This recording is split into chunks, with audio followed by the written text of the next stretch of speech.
Over 35 years, Michael worked in several different departments, has a very wide view of how the Canadian government works. He was first a political aide and then became a senior official. He worked directly for 4 different foreign ministers, including Lloyd Axworthy and Bill Graham. He's also worked in the departments of labor, health, fisheries and oceans, the International Development Agency, and during the COVID pandemic, which was terrible or great timing, the Public Health Agency of Canada. And we had a chance to speak when we were in Ottawa last, I believe, talking about what a challenging time that was to be, having to make serious decisions on behalf of an entire country. And thank you for that work. In most cases, he was an international affairs manager and negotiator. He's also worked in the private sector. He has a master's degree from Carleton University, has 4 adult children, and I'm sure is thrilled by being the grandfather himself to 4 grandchildren. Welcome to Michael Pearson.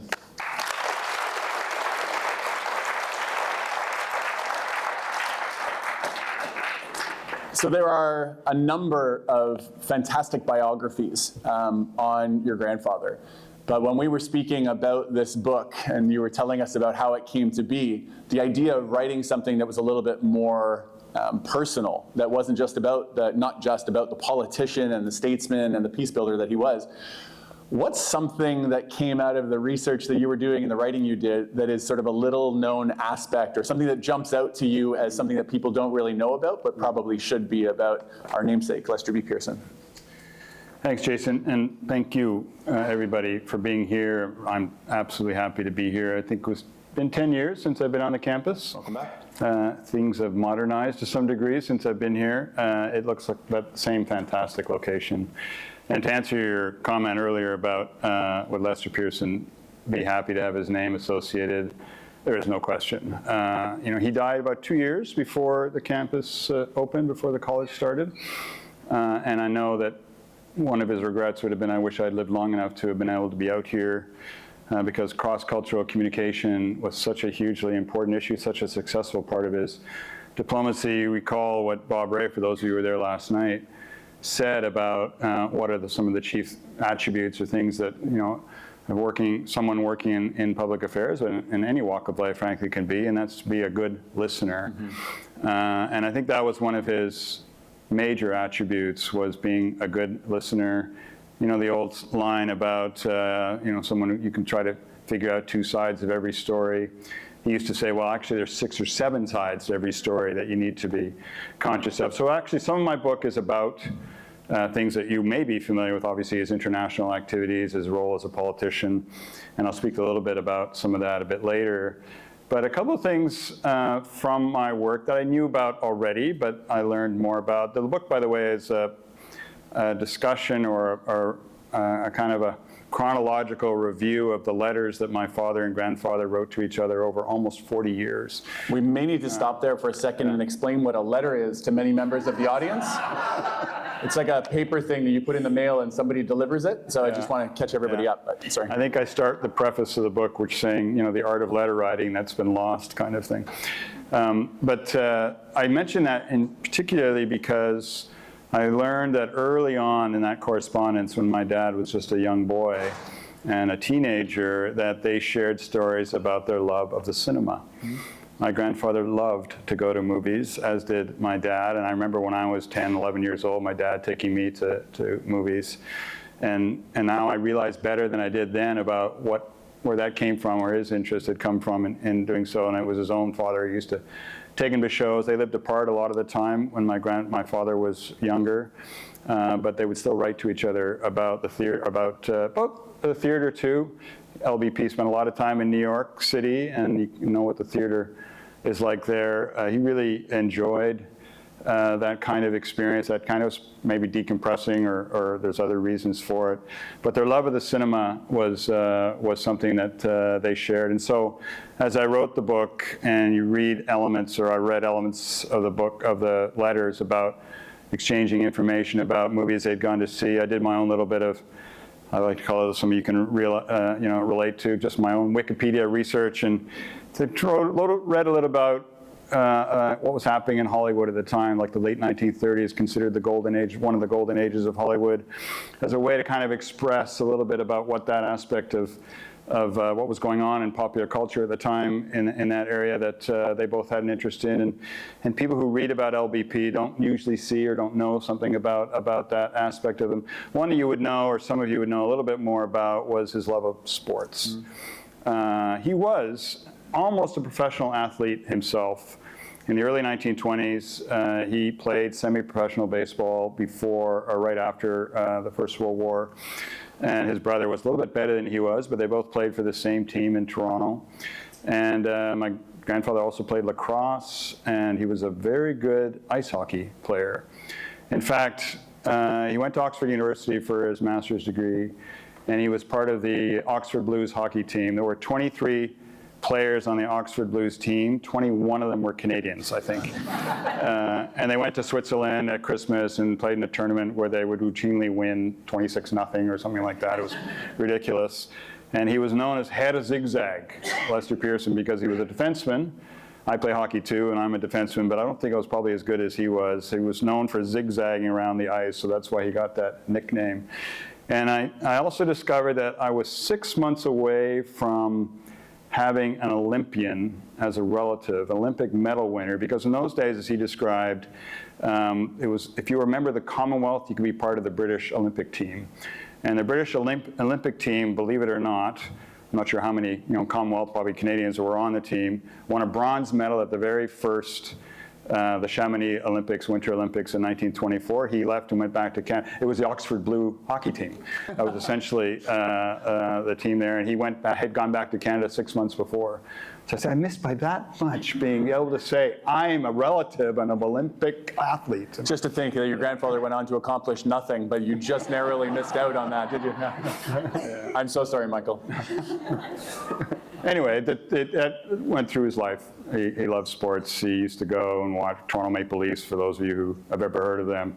Not quite as good as Vancouver Canucks, but pretty good. Was his favorite hockey team, and used to go and watch them, and I would watch with him, and so on too. So he had a lot of fun, sort of distracting himself from the rigors of diplomacy and politics by just watching a game on television, kind of thing. Yeah.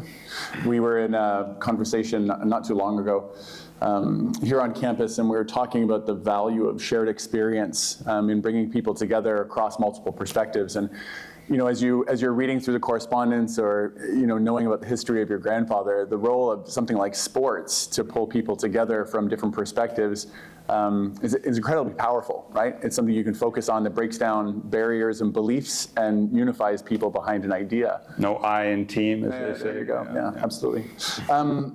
I'm so curious what it's like, what the process of going through this was like for you, because the opportunity to read something so deep and personal between your father and his father is not something that many people really ever have a chance to do.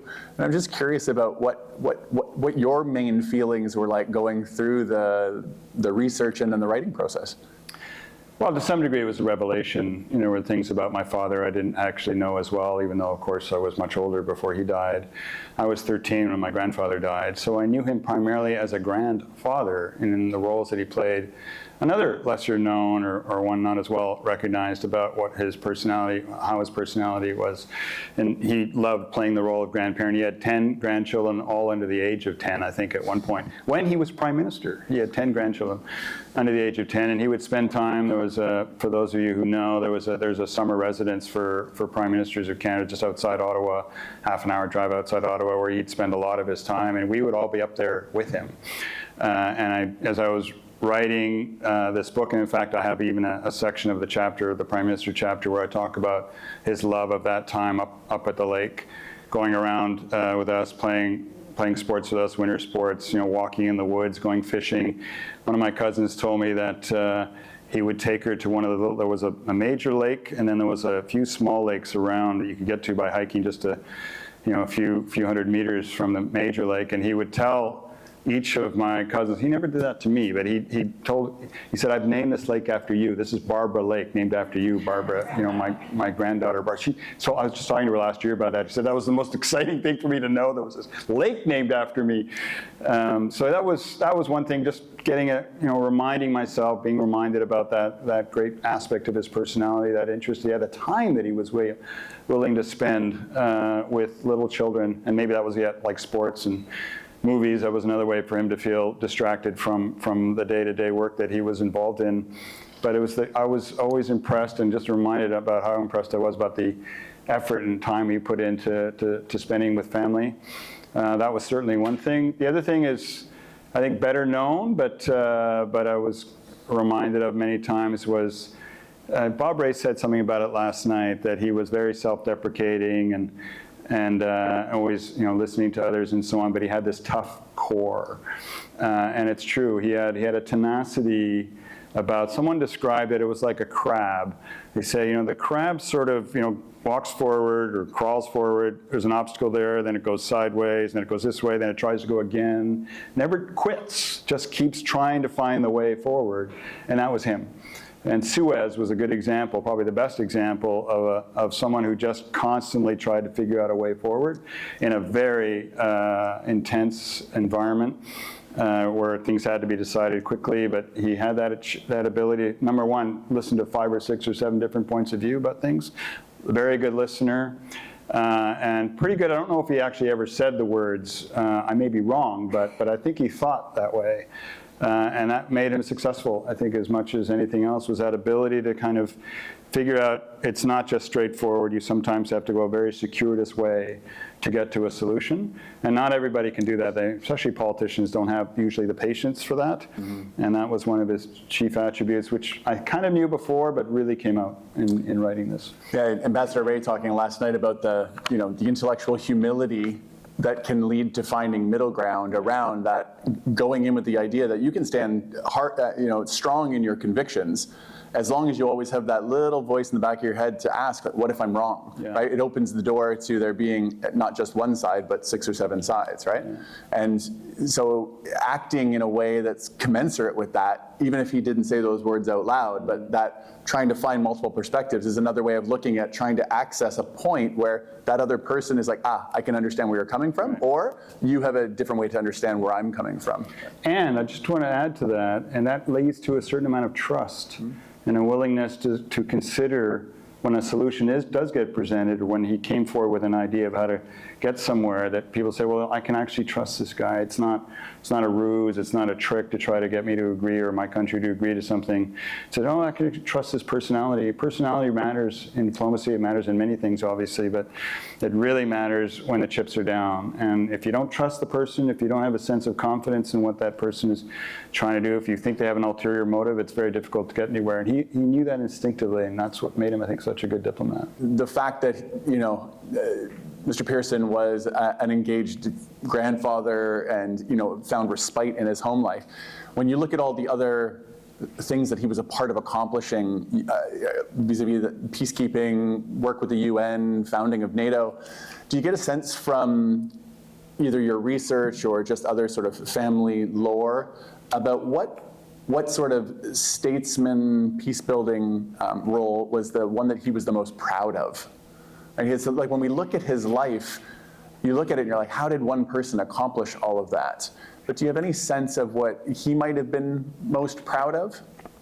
Well, I think Bob was right when he sort of answered that a similar kind of, without the question being posed to him, about multilateralism and the United Nations. I was going to take, not issue with Bob, but I was going to say that he talked about it being an integral part of the San Francisco Conference, 1945, that established the UN, or the UN Charter was drafted and agreed to. My grandfather would say, actually, no, I was a junior member of that delegation, which, by the way, was led by the Canadian Prime Minister and then a few others who were more senior than him at the time. But he was present at the creation and was very much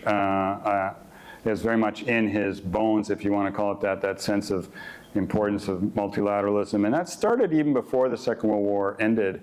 He was number 2 in our embassy in Washington and then later ambassador during the war. And one of one of the very first UN-related organization, multilateral organization that was created was the FAO, Food and Agriculture Organization. He chaired the committee, the multilateral committee that established the FAO. 1943, 1944 led to the establishment of the FAO. And I think that experience, although he'd had obviously a certain amount of diplomatic experience leading up to that point, that experience really taught him about how important multilateralism, not just in a sense of as a way of bringing countries together and peoples together, but on a wide range of issues, way beyond the traditional ideas around peace and security, and access to food security, or access to being able to have agriculture and good agricultural development around the world. Again, that link to, as Bob said last night, to the link between developed and developing states. That was something he picked up very, very quickly and was very much associated with, or felt very strongly about.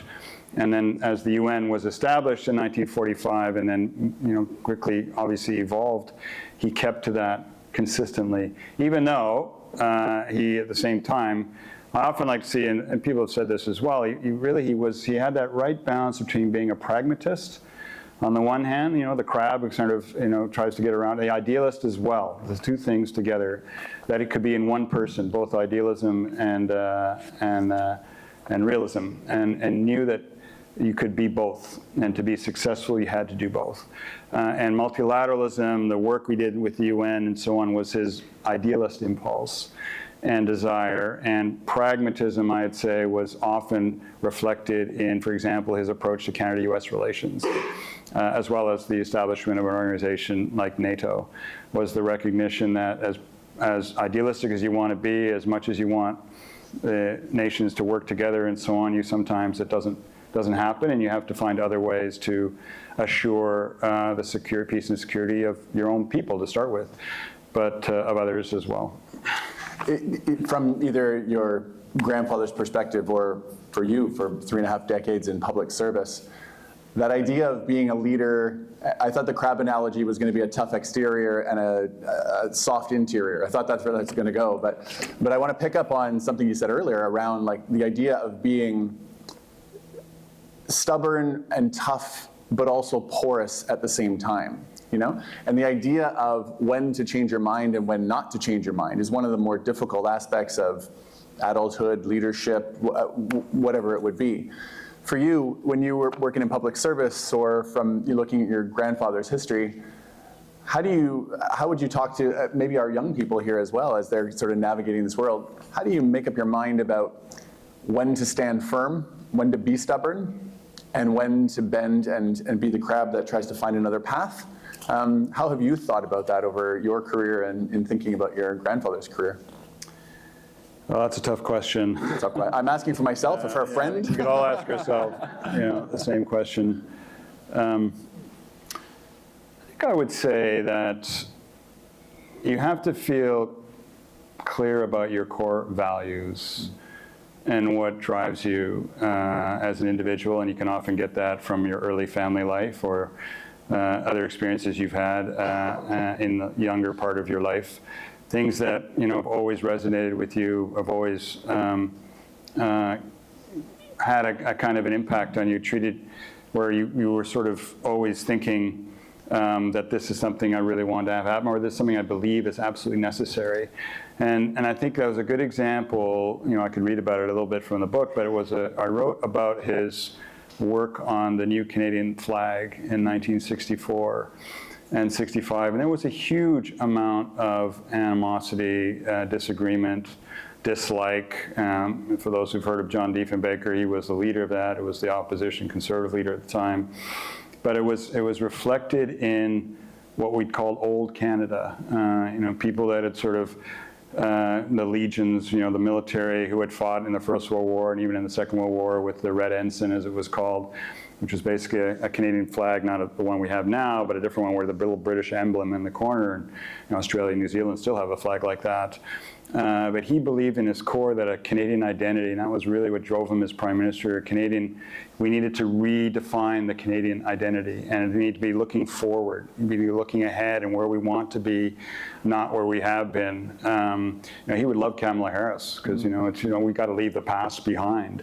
We need to look forward, and his approach to the flag, as controversial as it was at the time, was based exactly on that core value of seeing Canada needing to be reborn, needed to rethink itself in a different way.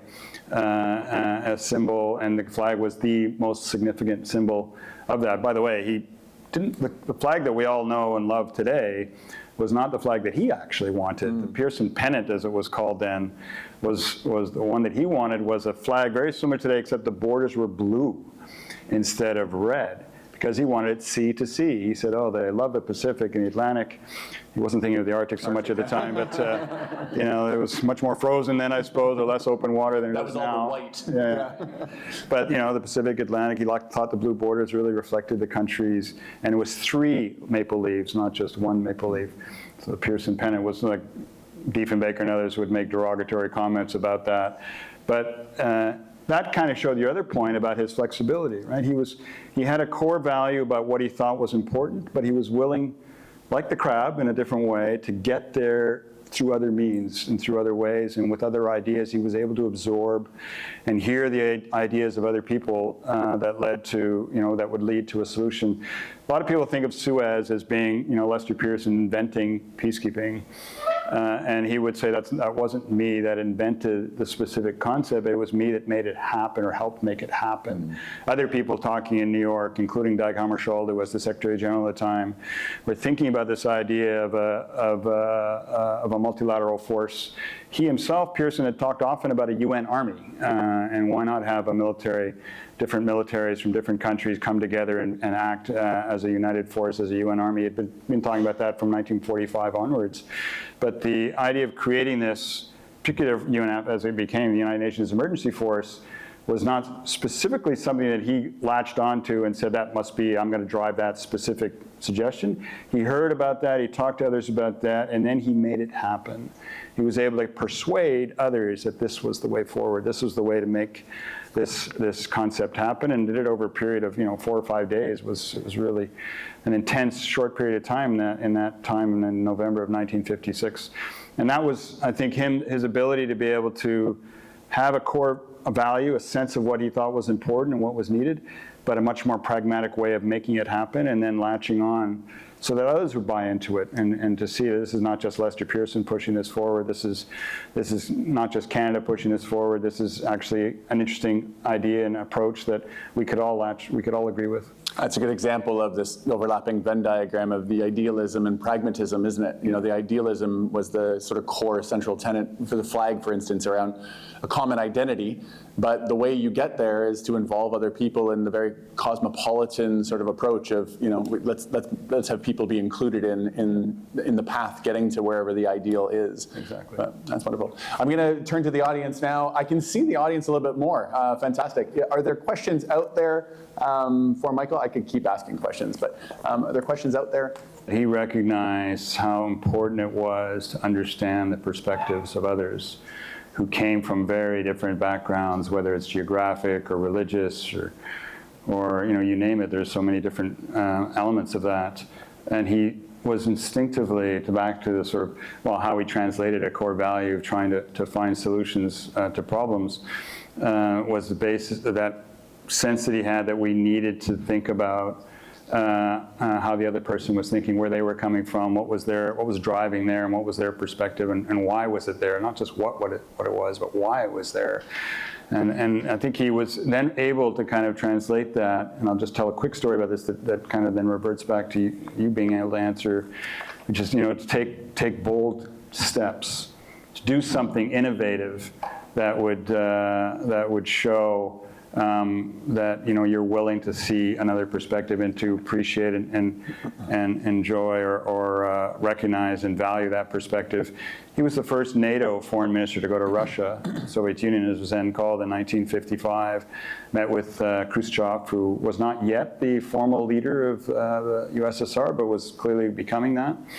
And the Americans did not want him to go. Others did not want him to go, thinking it was crazy. We were kind of betraying the cause of the Allies by going to Moscow. And he had never a doubt that this was the right thing to do, that he needed to go and hear another perspective. He needed to go and understand better someone who otherwise he would not know anything about, other than seeing him at a conference, international conference, and then, as so many others did, would draw conclusions which turned out being wrong. Now, I'm not saying that because he came away thinking Khrushchev was the nicest guy ever. He didn't come out of that. 18 vodka toasts later, he did not. He still did not think that guy was such a great man. But he understood him better. And I think the interest in a concept like the college was the way the younger that you are and being able to expose yourself to those other points of view, the more possible maybe you can appreciate and recognize the value of that, the less baggage you're bringing perhaps to the conversation or to the issue, et cetera, simply because you haven't had that much time in life yet, and you're perhaps more open just generally as a result. Not everybody I appreciate is like that, but he saw that value. And I think issues like Suez, where he saw that, between Israel and the Palestinians, and then Israel and the Arabs, and the need to kind of understand each other better. He had met with Nasser just coincidentally a couple of years before, and I think he appreciated both the nationalist risk that Nasser represented, but at the same time the aspiration of wanting to, in that case, to, for the Arab peoples to have, and the Palestinians in particular, to have their own space. And I think that he saw, if you do that when you're 17 or 16 or 15, you're more likely to be willing to look at others in a different way when you're older. And I think the story goes that in him visiting College of the Atlantic, the first UWC that was set up in 1962, he visited it in the mid-1960s, a few years after its founding, and immediately recognized that a College of the Atlantic was wonderful, and it was an example of people making it happen, so to speak, already. And what the idea was to have a College of the Pacific. And I know that they looked at more than 50 sites across Canada.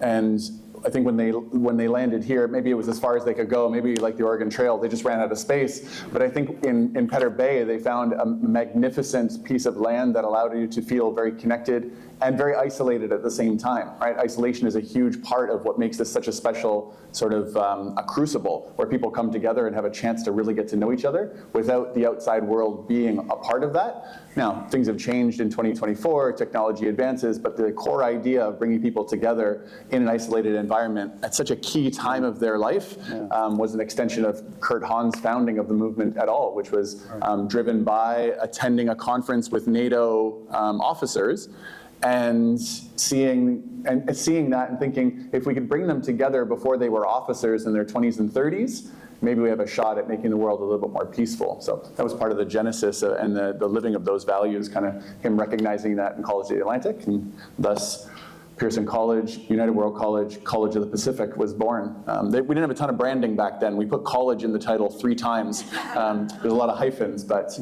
we're proud to bear that moniker. Have more pets, I guess.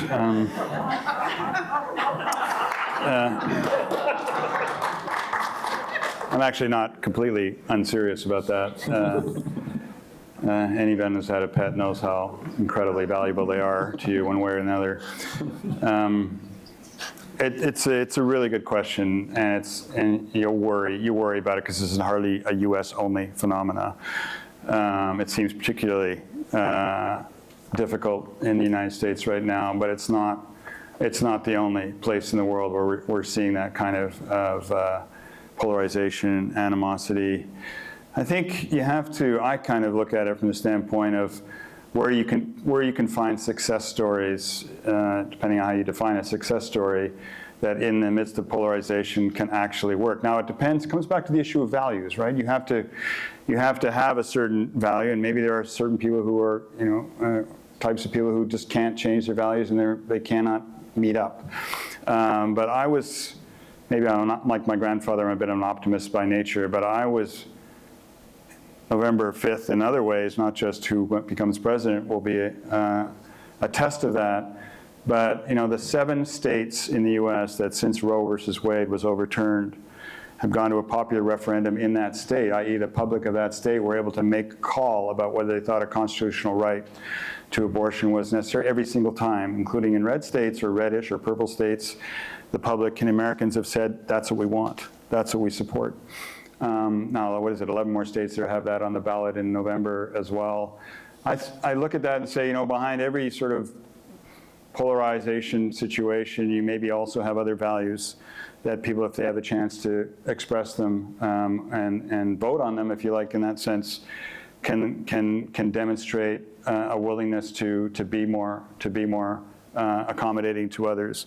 And I think that is the other key too. And one thing I do love about my country, I have to say, and I think Lester Pearson Bob mentioned this a little bit last night, that some of the role he played, he didn't define it specifically, but about the so-called colorblind immigration policy, was to say we can accept people from anywhere in the world, and we should, and they can become just as much as they can bring their history and their knowledge of their own country. Canada can also be Canadians, and recognize over time that being a Canadian actually has its own set of values that comes with it as well. Now, I'm not naive. There's a number of Canadians we all know that don't necessarily believe that, or don't show that, shall we say. But I'm happy to live in a country where I think that still seems to be an important value that's shared by everybody who is a Canadian. My son goes to the University of Toronto. I went to university in Toronto as well, and I've always felt that city has been one of the best examples in the world of a city where you can have almost every the world. I mean, Bob talked this about last night. The world is in Canada. Well, the world is in Toronto, and that came very clear to me in 1982 when I was in university there, and the Italians won the World Cup. You thought I was living in a major city of Italy that time. That was just one example. I think that's what's important, is to try to see where those commonalities exist and where people can come together and prove that they support each other and believe in each other's rights and each other's ability to live their own life in a way that doesn't interfere with others, but allows everyone to get along. One way I think that he would like to see is that whatever you do in the next 30, 40, 50, however long your life is after you leave here, you in one way or another, in one aspect or another, doesn't have to be everything you do, obviously, you try to live that concept of as Bob talked about it last night. Imagine a guy who can speak for half an hour without a single note in his hand. It's just amazing. I don't have that skill. But that ability or that willingness to reach out to others who you otherwise may not normally deal with or be with, to get involved in a community activity, or to have some kind of work that you do which benefits others, and creates opportunities for others. In public service, my time in public service, one of the things I enjoyed the most, fisheries was a good example, is where I felt I was doing something that had real benefit for Canadians. There's a lot of cynicism, some of it not illegitimate, frankly, about what public servants do. But one of the things I was doing was I was negotiating fish for Canada with the Americans, with the Europeans, with others. And I always felt that in that process, I was trying to help someone else have a livelihood. I hate fishing myself. I can't, just not interested at all. There's no lake named after me that my grandfather told me about. But I had that sense that I was providing some value to others. That it was in part for me, and it wasn't just me. Obviously, the scientists, the other managers, fisheries managers, others, the stakeholders, fishermen themselves, others involved. Who I was trying to help them with their livelihood. And that I realized, depended on me in part for that livelihood. That what I was able to negotiate for access for Canadian fishermen in any particular fishery, Pacific halibut was one of the ones I dealt with, was something that was of value, going to be of value to part of our society. So I think that would be anywhere you are, wherever you are in the world, if you can find opportunities in your work or other things that you do that have benefit for others, create benefits for others, I think that would be an element of legacy that he would definitely approve of. The last time they won the championship was 1967, so that and Centennial, those were the two highlights of his year.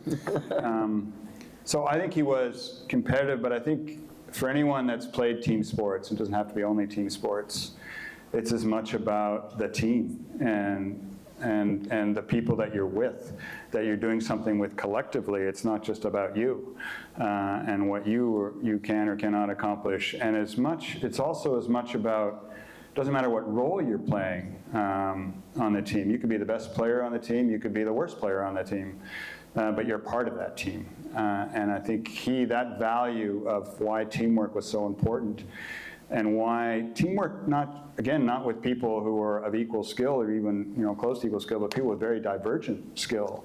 You could be part of that group and still be successful, was something that really did matter to him. So I think that sense of competitiveness, because the competitiveness in the context of being part of a group that collectively were successful. And sometimes it had to be at the expense of others, that's true, and in politics that's as much true as it is in athletics. But I think with the possible exception of John Diefenbaker, I don't think there's anyone that he really enjoyed beating. So I think of the value that he felt that he got early on from sports, team sports in particular, was about that, about this idea that I can't do this on my own, I'm doing this with others, and in fact I'm not successful unless we are successful. One element of that chapter as Prime Minister is subtitled LBJ versus LVP. I don't think it said versus, but and LVP. I mean, there's an example of two you couldn't have two more unalike people than those two. And there were stories he wrote about his time with LBJ, which are amazing, to think that he was, I think it was my mother that said, he spent, when he visited the LBJ ranch in Texas in, I think it was January '65 when the Auto Pact was signed. My mother wrote afterwards in her sort of journal that Mr. P, as she always called him, her father-in-law, he came back from two good weeks of holiday in Florida, and one day at a Texas ranch didn't kill that kind of thing, that sense of enjoyment that he had. I think they were never close. Like, obviously, my father would often talk to Yogi Berra saying, if you come to a fork in the road, take it, kind of thing, which for many years I couldn't understand how that worked, but now I really do understand it. And the fork in the road was that he had to take the one that took him down with LBJ because JFK was no longer there. And an issue I looked at in that context was Vietnam. And what would LBP have tried to do with JFK had he survived on Vietnam, that may have made, not that the war wouldn't have happened or anything like that, but that he might have had more influence on how the Americans. Remember, this is 1963, where they hadn't yet completely committed themselves, and this was, I think, I'll say a little bit about this in the book about the famous, or some people say infamous, speech that my grandfather gave in a U.S. city, Philadelphia, early 1965, after the visit to the LBJ ranch, about pausing the bombing and what was taking place in North Vietnam at the time.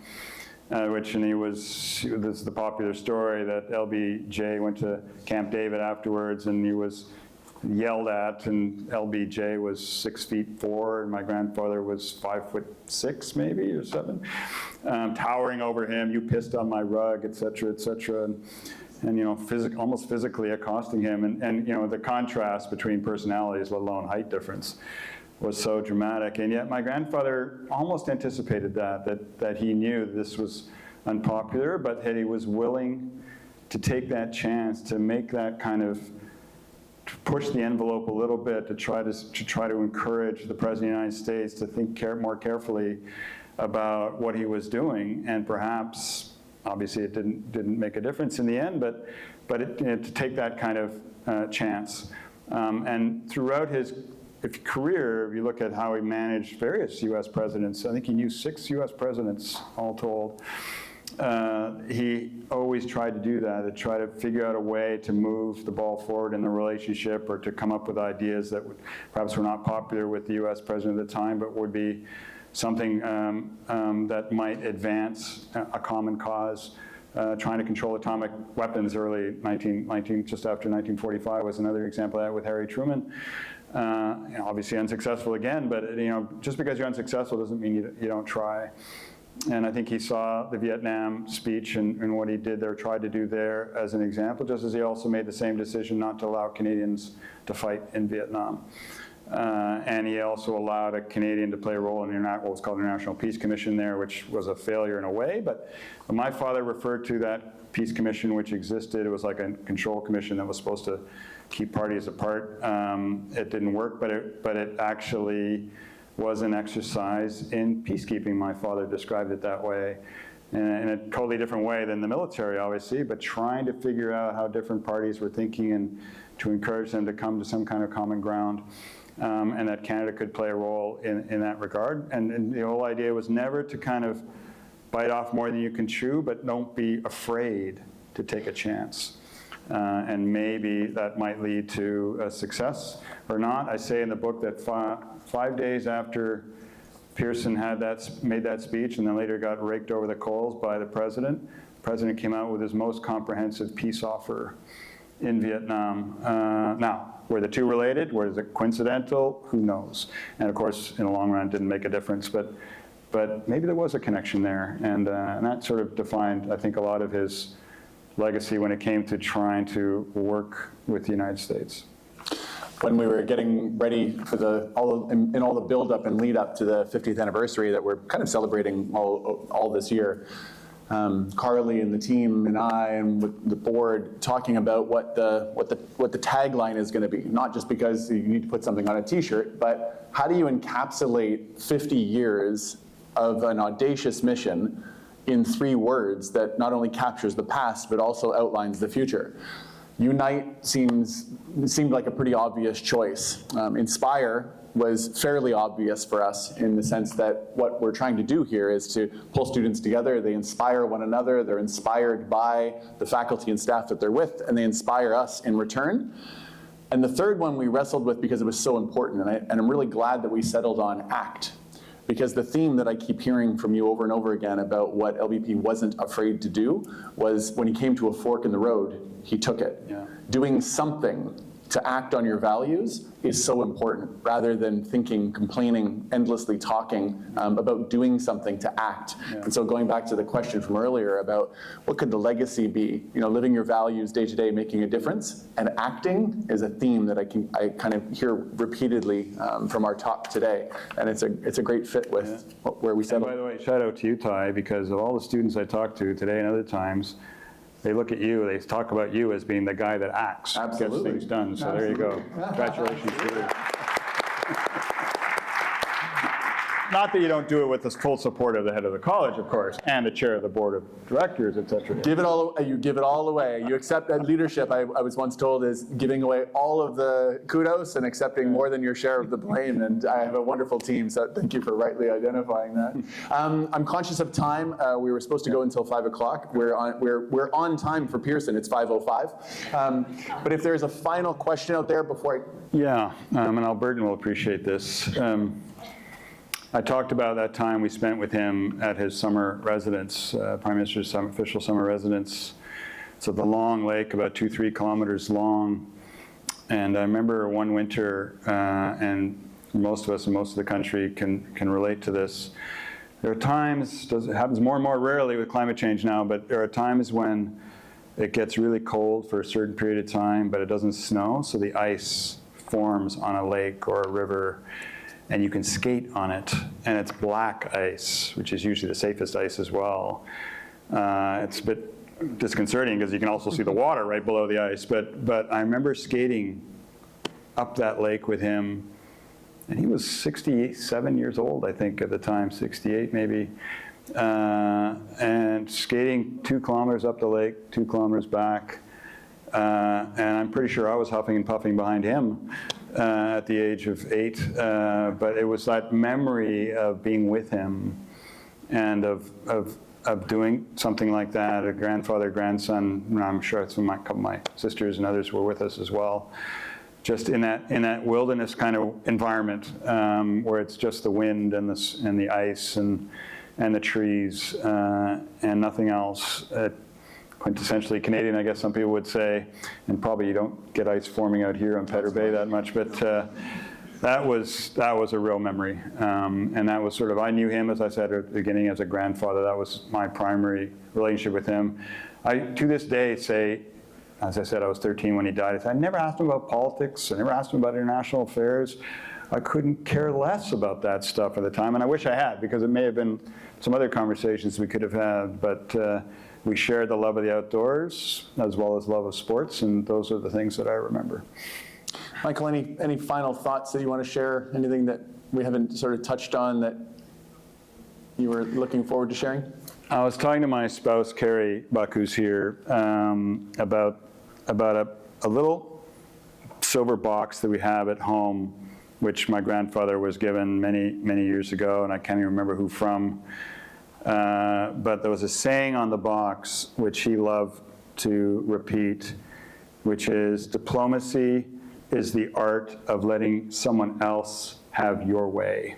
And I think that summed up so perfectly the kind of person that he was, that, you know, he always had a goal, he always knew where he wanted to get. The crab always wanted to get to, not necessarily, had a soft interior, totally right about that, and not necessarily a hard exterior either. He was but he always knew, if he knew what his goal was, he needed to figure out, what's the line other people use, you know, a good idea is never a good idea until you can persuade someone else that it's a good idea. That was how he thought, and that's how he conducted diplomacy. That's how he conducted politics, a little more challenging, frankly, in that realm. But that was the essence of who he was, to figure out if he knew a goal, he always had a good sense of where the goal was or where he wanted to go. But he always knew that the way to make it happen was to make others believe in it too, and in that process, your way might be a different way than what you originally thought was your way. But it turned out to actually be a better way. So that is, I think, when I think about him, that's the thing I think about. Other than the skating on the lake, that's what I think about. We're proud to bear your grandfather's name. We're proud to be an organization that upholds his legacy so well aligned as a peacemaker from decades away, but with the same message that resonates in 2024 and moving beyond. Thank you for giving us a personal glimpse into his life. As we said, there's lots of biographies out there that where people did ask him about politics and things like that. Probably not books written by 13-year-olds, of course. But just want to thank you for putting a personal spin on somebody who's very important to us and, of course, important to you and your family. And on behalf of the college, please join me in thanking Michael Pearson for being with us today.